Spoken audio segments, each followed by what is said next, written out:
ஏண்டா முதலாளி வந்தா வணக்கம் சொல்ற பழக்கம் இல்லையா? வானாண்டி, இதெல்லாம் நமக்கு வேணாண்டி. பாத்தியாடி யாரெல்லாம் பண்ணையில அடங்காம சுத்துறீங்க, முட்டை படாம சுத்துறீங்கன்னு ஒரு லிஸ்ட் போட்டு வச்சிருக்கேன். நாளையில இருந்து பாருங்க ஒரு ஆளா கறி கடைக்கு தள்ளி விடுறேன். ஓவரா பண்றடி. அப்படிதாண்டி பண்ணுவேன். ஏன்னா நான் முதலாளி, நீங்க எல்லாம் வேலைக்காரி. அக்கா, உங்களுக்கு ஒரு நல்ல செய்தி. இவ புருஷன் ஓடி போயிட்டானா? நாட்டுக்கோழி முட்டை விலை ஏறி போச்சு. என்னப்பா சொல்ற? ஆமாங்கா, 15 ரூபாய்க்கு வித்த முட்டை இப்ப 25 ரூபாய்க்கு ஏறி போச்சு. முதலாளி அம்மா, உங்க பண்ணையை கூட்டி சுத்தம் பண்ணிட்டேன், சாப்பாடு எடுத்து வச்சிட்டேன்.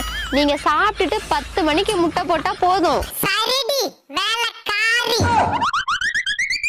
மிஸ்டர் வேலைக்காரி, நான் முட்டை போற டைம் சொல்லுடி.